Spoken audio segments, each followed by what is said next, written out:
भक्ति आंदोलन के बारे में हम आज बात कर लेते हैं एक बार, उसके प्रभाव कैसे रहे। तो इसको दोबारा से देख लेते हैं एक बार कि जिस प्रकार से अगर हम देखते हैं कि समाज में विभिन्न प्रकार की जो बुराइयां उस समय चल रही थी, उन बुराइयों को दूर करने में एक महत्वपूर्ण भूमिका निभाता है हमारा भक्ति आंदोलन। अगर हम परंपरावादी संत कवियों की बात करते हैं तो रैदास, नहीं सॉरी, ये क्या नाम लेते हैं, सूरदास और तुलसीदास। हमने यहाँ पे तुलसीदास की बात की थी। और जो रेडिकल जो कवि थे, ये रेडिकल जो एक तरह से संत थे, उसमें दयाल के बारे में बात की थी हमने। और महिला जो भक्त है, उसमें मीराबाई की बात की। तो तीनों की जो विचारधारा है वो बिल्कुल अलग अलग है।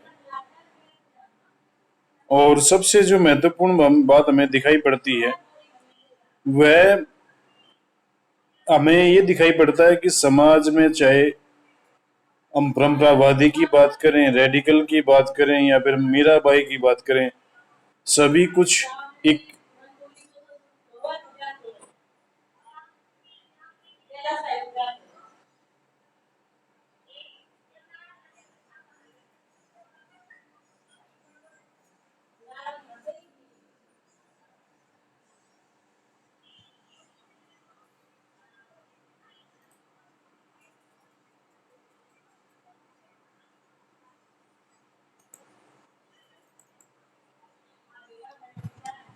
तो जिस तरह से हम अगर बात करें कि तीनों विचारधाराओं की, तो सबसे महत्वपूर्ण बात हमें ये दिखाई पड़ती है, चाहे वो दादू दयाल हो, तुलसीदास हो या मीराबाई हो, वो एक कहते हैं ना कि सहज भाव की बात करते हैं भक्ति की।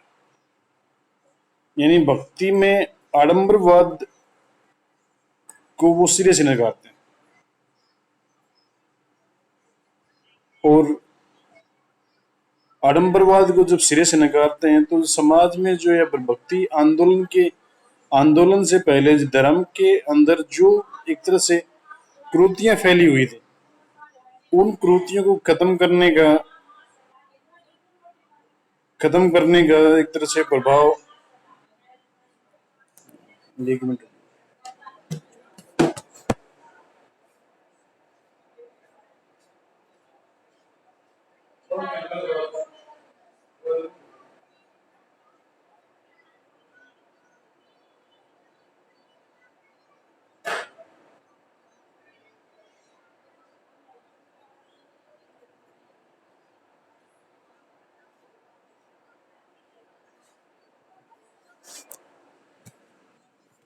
तो एक सहज भाव की बात करते हैं सभी इसमें एक में। और जिस प्रकार से हम कहते हैं कि भक्ति आंदोलन की अगर बात की जाए तो तत्कालीन जो एक तरह से आर्थिक और राजनीतिक अवस्था थी, उसके ऊपर भी हमें थोड़ा सा ध्यान देना चाहिए। क्योंकि तकनीकी रूप से या फिर हम कह सकते हैं कि आर्थिक जो अवस्था थी, उसमें बहुत सारे परिवर्तन हमें देखने को मिलते हैं। और तुर्क शासन की स्थापना के बाद हम कह सकते हैं कि भारत की हर प्रकार की जो गतिविधियां, परिस्थितियां थी, उस में बदलाव दिखने को मिलता है। सामाजिक रूप से अगर हम बात करते हैं तो नए सामाजिक वर्गों का विकास की हमें बात दिखाई पड़ती है। मुस्लिम्स के आने के बाद बहुत सारी चीजें नई, एक तरह से नई तरीके से भारतीय समाज में दिखाई पड़ती है। अर्थव्यवस्था की बात करते हैं तो इसी समय हमें सिंचाई में रहट का प्रयोग देखने को मिलता है। और जो पंजाब और दोआब का जो क्षेत्र था, वहां पर जहाँ पर नदियों की बहाव अधिक था या फिर नदियों द्वारा मतलब जमीन को सींचा जाता था, सिंचाई होती थी, वहां पर हमें कपास और अन्य जो फसलें थी उनकी पैदावार में बढ़ोतरी की बात वृद्धि दिखाई पड़ती है। इसके साथ साथ फिर हम ये भी कह सकते हैं सूत कातने के लिए तकली के स्थान पर चरखे का व्यापक प्रयोग होने लगा। और फिर रुई, यानी अगर चरखे की बात आती है तो फिर उसके लिए रुई भी चाहिए। तो कपास ओटने के लिए चरखी का इसमें हमें प्रयोग देखने को मिलता है। और इसके साथ साथ फिर हम ये कह सकते हैं कि 13वीं शताब्दी में जो करगा थे, करगा के प्रयोग से, यानी जिस तरह से बुनकर या फिर वस्त्र उद्योग में लोग वो वस्त्र बनाते थे, उससे भी एक महत्वपूर्ण एक तरह से यानी वो बुनकर के कार्य या वस्त्र बनाने के कार्य में तेजी आती है। रंगाई का प्रयोग भी और छपाई का प्रयोग भी काफी उन्नत अवस्था में देखने को मिलती है। अगर आपको ध्यान में होगा तो आजकल जिस तरह से आजकल तो वो रजाइयाँ हम यूज नहीं करते हैं, मगर किसी घर में पड़ी हो तो पुरानी जो रजाइयाँ होती थी और गांव में जो लीलगर होते थे, जो मुस्लिम समुदाय से होते थे, वो उनके ऊपर रंग यानी रंगाई करते थे उनकी, और उनके रंग इतने पक्के होते थे कि वो कभी निकलते ही नहीं थे। आज हम कुछ भी मार्केट से कपड़ा लेके आते हैं तो रंग उसका निकलेगा ही, खास करके लेडीज कपड़ों की बात करते हैं तो उन समय यानी मुस्लिम समाज के आगमन से जो एक तरह से जो रंगाई वाला जो व्यवस्था थी या रंगाई वाला जो कार्य था, छपाई वाला जो कार्य था, उसमें बहुत व्यापक प्रगति होती है। और सबसे बड़ी बात अब यह था कि मुस्लिम साम्राज्य स्थापना से भारत का जो व्यापार था वो सीधा एक मध्य एशिया के साथ जुड़ जाता है। और इन सारी परिस्थितियों ने एक तरह से नई व्यवस्था स्थापित करने में महत्वपूर्ण भूमिका निभाई। और अगर हम व्यापारी की बात करते हैं तो व्यापारी जो कला और संस्कृति होती है उसमें आदान प्रदान का एक महत्वपूर्ण संवाहक सिद्ध होते हैं, यानी एक तरह से महत्वपूर्ण वो एक तरह से एक आधार बिंदु स्थापित होते हैं जहां पर हम देखते हैं कि वो लोग यानी भारत की कला को वो लोग मध्य एशिया तक लेके जाएंगे और मध्य एशिया से वो वहां पे जो कला है उसको भारत तक लेके आएंगे। तो ये जो चीज हमें दिखाई पड़ती है वो कहीं ना कहीं उस समय का जो हमें भक्ति साहित्य है उसमें भी कहीं ना कहीं ये चीजें हमें झलकती हैं। और खासकर हमें मुल्ला दाऊद, कबीर, नानक और सूरदास के साहित्य में ये विशेष रूप से दिखाई पड़ती है। इसके साथ साथ भारत की जो संस्कृति थी, कला थी, साहित्य था, वो बाहर भी गया, वहां से अनेक प्रकार की विचारधाराएं और साहित्य भारत में भी आया। और व्यापारियों और बंजारों के संबंध में आज भी हम कहते हैं कि उत्तर भारत में अनेक असंख्य लोक कथाएं और लोकगीत प्रचलित है, जो इस बात का प्रमाण है कि इन घुमंतु व्यापारियों का भारत के सामाजिक, आर्थिक और सांस्कृतिक जीवन पर कितना प्रभाव पड़ा। इसके साथ साथ जो नई परिस्थितियां जो उभरती हैं मुस्लिम शासन की स्थापना के बाद, शिल्पी वर्ग यानी जो कारीगर वर्ग था उसका भी एक महत्वपूर्ण स्थान हमें देखने को मिलता है। और संत मंत में बहुसंख्या जो कहते हैं कारीगर वर्ग से ही थे, जिसके बाद व्यापारी और किसान आते हैं। और जैसा कि हम पहले भी बात कर चुके हैं, पिछले सेमेस्टर में हमने बात की थी कि जब मुगल शासन की स्थापना होती है तो जो इतिहासकार मोहम्मद हबीब है वो कहते हैं कि एक तरह से भारत में तीसरी शहरीकरण का दौर देखने को मिलता है, और खासकर उत्तर भारत की वो बात करते हैं। और यहाँ पर एक तरह से एक नया शासक वर्ग हमें नजर आता है, और कृषि और अन्य जो नए उत्पादन बढ़ने से, यानी जो कृषि के लिए जमीन बढ़ी और नई फसलों के प्रयोग करने से हमें एक तरह से उत्पादन बड़ा दिखाई पड़ता है। और उत्पादन बढ़ने के साथ साथ लगान में भी लगान को बढ़ाने की मांग भी हमें यहाँ पर दिखती है शासक वर्ग द्वारा। और इसी यानी लगान की वजह से ही जो मुगल शासक था या फिर सल्तनत काल की शासन व्यवस्था थी वो मजबूत भी होती है, सुव्यवस्थित होती है। और इस प्रकार हम कह सकते हैं शासन वर्ग के पास संसाधन खूब थे, यानी अधिकतर मात्रा में उनके पास साधन थे। ये अलग बात है कि उन्होंने इसका जो कहते हैं कि उपयोग शहरी क्षेत्रों के विकास में किया, मगर कई बार नए शिल्पों का विकास भी हमें देखने को मिलता है, जैसे स्थापत्य कला, कागज बनाना, रुई साफ करना, इस तरह की और आतिशबाजी, ये चीजें हमें देखने को मिलती हैं।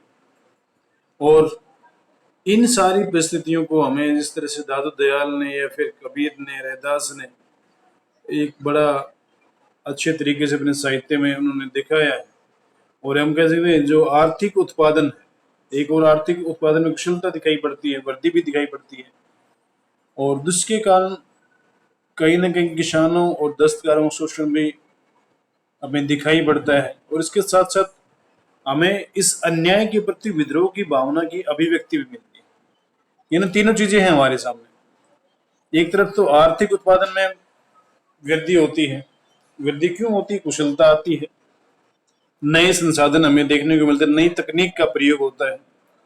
और उस वृद्धि के बावजूद भी किसान और दस्तकारों का शोषण हो रहा है। यानी एक तरह से हम राजतंत्रात्मक समाज में जब हम रहते हैं तो अधिकतर मामलों में यही होता है कि शोषण कभी कम नहीं होता है। शोषण कुछ देर के लिए रुक सकता है, मगर शोषण वो कहते हैं ना कि राजतंत्र के वो कहते हैं ना कि एक तरह से जहन में वो चीज होती है कि शोषण तो होना ही है। और अन्याय के प्रति सबसे महत्वपूर्ण बात यह है कि आप भक्ति आंदोलन के माध्यम से हमें कहीं ना कहीं ये अन्याय के प्रति एक विद्रोह की भावना की अभिव्यक्ति भी दिखाई पड़ती है। मतलब एक तरह से क्लियर वैसा नहीं है कि मतलब लोग आंदोलन के लिए चल पड़े, जैसे 1920 में हम ऐसे युग आंदोलन की बात करते हैं या फिर 1930 में उसकी बात करते हैं, मगर वो हमें चीज यहाँ पर उस तरह दिखाई नहीं पड़ती है। तो वो चीज तो हमें यहाँ पे दिखाई नहीं पड़ेगी। और दूसरी ओर हमें ये भी दिखाई पड़ता है कि राज्य शक्ति की जो बढ़ती हुई मांग थी, खासकर लगान के लिए, और विशेषकर इसके साथ साथ राज्य कर्मचारियों में भ्रष्टाचार भी दिखाई पड़ता है। और फिर उनके द्वारा सामाजिक अत्याचार की भी बात हमें, जिसका सबसे बड़ा जो वो था ना कि मतलब ज्वलंत उदाहरण है जाति प्रथा, वो भी दिखाई पड़ती है। सामाजिक और प्रशासनिक अत्याचार के बारे में जो विशेष भावना का सबसे अधिक यानी मर्मस्पर्शी चित्रण कबीर और नानक के पदों में हमें देखने को मिलता है। कबीर के शब्दों में कहा गया है, जनकार आदि है मुल्ला, झनकार आदि है मुल्ला, राजा प्रजा एक ही बुल्ला, हम तुम मां हैं एक ही लहू, एक ही बास रहे 10 मासा, सूत्रक पातक एक ही आशा, एक ही जननी जन्ना संदार, कौन ज्ञान थे भय ने यार। यहाँ पर एक तरह से कबीर कहते हैं कि बस जो जो राजा है और प्रजा है वो सारे मतलब एक तरह एक चीज भूल गए एक तरह से। और जिस तरह से कहते हैं कि सबके अंदर एक ही प्रकार का लहू है और एक ही बास यानी एक ही जगह, एक ही मौसम जैसा 10 महीने से ऐसा मौसम रहता है, यानी एक तरह से शोषण का ही मौसम रहता है। सूत्रक पात्रक एक ही आशा, यानी अब तो एक ही आशा बच गई है, एक ही जननी, एक जननी ने सारा संसार जना है, मगर उसके बावजूद भी कौन ज्ञानी है और कौन एक तरह से वो नहीं आ रहा है, यानी कौन अज्ञानी है, ये इस तरह की बातें करते हैं।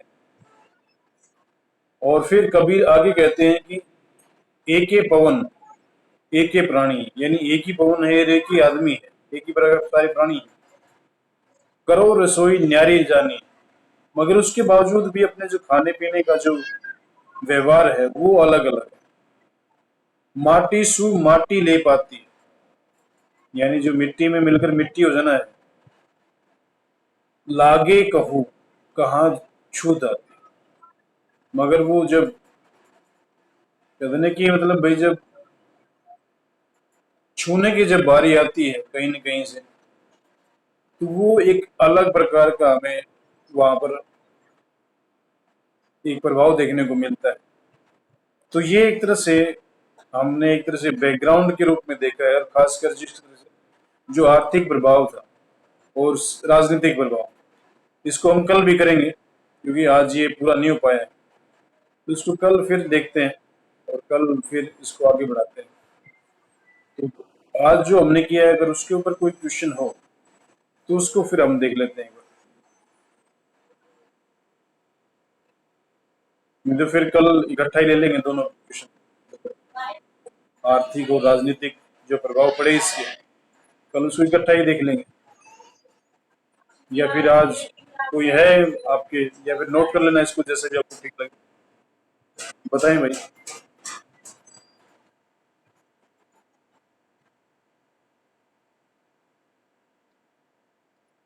समझ में आ गया आशीष? चलो कल मिलते हैं भाई फिर। और जिसकी प्रेजेंटेशन है वो अपनी प्रेजेंटेशन तैयार कर ले कल। बोलो, मतलब बोलना जरूरी है। अगर नहीं बोलेंगे तो समस्याएं भाई जीवन में बहुत सारी हैं। अगर कहीं भी आप जाएंगे तो आपको बोल के ही बताना पड़ेगा भाई मेरी समस्या ये है। तो अपने आप को रिप्रेजेंट तो करना ही पड़ेगा वहां पर भी। तो बेहतर है कि भाई कुछ धीरे धीरे सीखते जाओ ऐसे। चलो ठीक है फिर।